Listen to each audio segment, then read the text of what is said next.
নমস্কার বন্ধুরা, আজকের রান্নাঘরে একেবারে গ্রাম বাংলার খাঁটি স্বাদ গাঁটি কচু আর টাটকা মাছের জাদুকরি জুটি। এই সহজ কিন্তু অসাধারণ সুস্বাদু রেসিপিতে আছে মাটির গন্ধ, মায়ের হাতের স্পর্শ আর পাতে উঠলেই মন ভরে যাওয়া সেই পুরনো দিনের স্বাদ। চলুন শুরু করি। গাঁটি কচু দিয়ে মাছের ঝোল, একতারা ভাত আর কচু মাছের ঘ্রাণে ভরে উঠুক তোমার ঘর। তার আগে চ্যানেল নতুন হয়ে থাকলে অবশ্যই চ্যানেলটা সাবস্ক্রাইব করে পাশে থাকবেন। তো এই রেসিপিটা করার জন্য এখানে আমি নিয়ে নিচ্ছি 5 পিস মতো মাছ। এখানে যে কোনো মাছ নেওয়া যায়। তো মাছটাকে এবারে ম্যারিনেট করার জন্য আমি প্রথমে দিয়ে দিলাম কিছুটা সরষের তেল, আর তার সাথে দিয়ে দেবো কিছুটা হলুদ গুঁড়ো, আর তার সাথে দিয়ে দেবো কিছুটা লবণ। এরপর খুব ভালো করে 3টে উপকরণ দিয়ে মাছটাকে আমি ম্যারিনেট করে 15 মিনিট থেকে আধ ঘন্টার জন্য রেখে দেবো। আর এভাবে তেল দিয়ে ম্যারিনেট করার ফলে মাছ ভাজার সময় যে ছিটকায় সেটা কিন্তু কম ছিটকাবে। একবার করে অবশ্যই দেখতে পারেন। তো এইভাবে মাছগুলোকে ম্যারিনেট করে আমি এটাকে রেখে দেবো 15 মিনিট থেকে আধ ঘন্টার জন্য। আর এদিকে দেখুন নিয়ে নিয়েছি আমি এখানে গাঁটি কচু মাঝখান থেকে এইভাবে আমি কেটে দিয়েছি যাতে মশলাগুলো পরবর্তীকালে এর ভেতর ভালোভাবে প্রবেশ করতে পারে। সাথে নিয়েছি কিছুটা আলু, এই লম্বা লম্বা করে কেটে রাখা আলু। এরপর এগুলোকেও আমি একটু হলুদ আর লবণ মাখিয়ে নেব। তো এখানে 1 চামচ মতো হলুদ গুঁড়ো দিয়ে দিচ্ছি, আর তার সাথে সাথে কিছুটা দিচ্ছি লবণ। এরপর খুব ভালো করে এগুলোকে মাখিয়ে নিয়ে আমি প্রেশার কুকারে 2টো সিটি দিয়ে নেবো যাতে এগুলো সেদ্ধ হয়ে যায় ভালো করে। তো ওগুলো প্রেশার কুকারে আমি চাপিয়ে দিয়েছি। আর এদিকে আমি দিয়েছি কড়াইয়ে কিছুটা সরষের তেল। তেলটা গরম হলে এখানে আমি একটু হলুদ দিয়ে দিলাম। এরপর যে মাছগুলো আমি ম্যারিনেট করে রেখেছিলাম আর সেই মাছগুলোকে আমি ভেজে নেবো, একদম কড়া করে ভাজবো। সবকটা মাছ একবারে দিইনি, এখানে আমি প্রথমে 3টে মাছ দিয়েছি। এরপরে মাছগুলোকে কড়া করে আমাদের ভেজে নিতে হবে।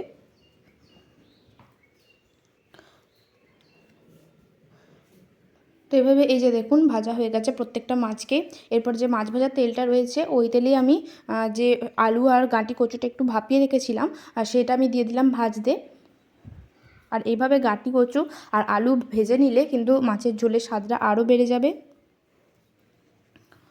তো এগুলোকে কিছুক্ষণের জন্য ভালো করে ভেজে নিতে হবে।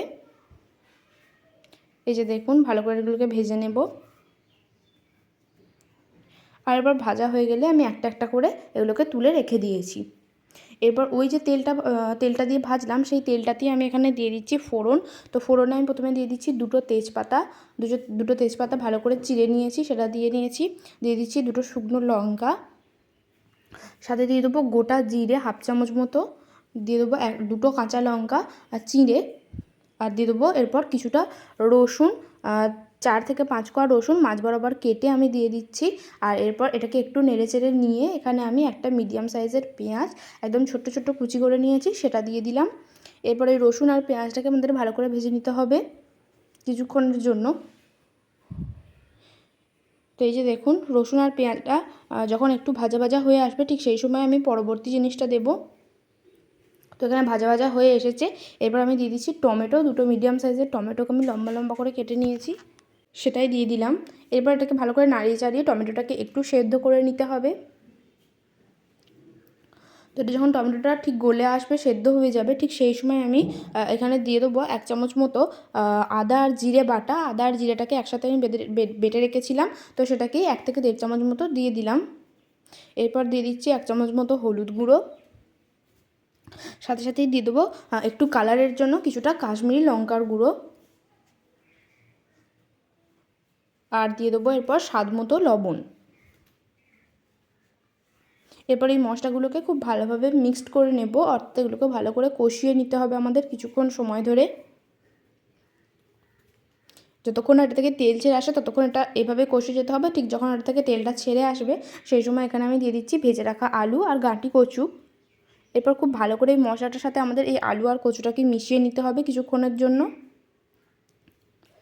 এটা যখন পুরোপুরি ভালোভাবে একদম মিশে আসবে ঠিক সেই সময় এটাকে ঢাকা দিয়ে আমি রেখে দেবো 2 থেকে 3 মিনিটের জন্য। 2 থেকে 3 মিনিট পর এখানে আমি দিয়ে দিচ্ছি জল। যেহেতু আমি এটা মাছের ঝোল করব তাই আমি জলটা একটু বেশি পরিমাণেই দিয়েছি। এরপর জল দিয়ে এটাকে খুব ভালো করে একটু নাড়িয়ে চাড়িয়ে নিতে হবে। আর নেওয়ার পর এটাকে ঢাকা দিয়ে রেখে দেবো 5 মিনিটের জন্য, যাতে একদম ভালোভাবে সমস্ত জিনিসগুলো হয়ে যায় তৈরি। এরপর 5 মিনিট পর যখন এটা ফুটে আসবে এইভাবে ঠিক সেই সময় আমি যে মাছগুলো ভেজে রেখেছিলাম সেই মাছগুলো দিয়ে দেবো। তো একটা একটা করে মাছগুলো আমি দিয়ে নিচ্ছি। এরপর মাছগুলো দিয়ে নেওয়ার পর এখানে আমি আর একটু স্বাদের জন্য এখানে দিয়ে দেবো কিছুটা গরম মশলা গুঁড়ো, 1 চামচ মতো আমি গরম মশলা গুঁড়ো এখানে দিয়ে দেবো। আর এই গরম মশলা গুঁড়োটা দেওয়ার পর আরও 2 থেকে 3 মিনিট এভাবেই মাছটাকে আমি রেখে দেবো। একটু উল্টে পাল্টে নিলেই আমাদের রেডি হয়ে যাবে। কিন্তু গ্যাসের ফ্লেমটা অফ করে দিলে আমাদের রেডি আজকের গাঁটি কচু দিয়ে মাছের ঝোল। কেমন লাগলো জানাবেন, আর ভিডিওটা ভালো লাগলে অবশ্যই একটা লাইক করে দেবেন।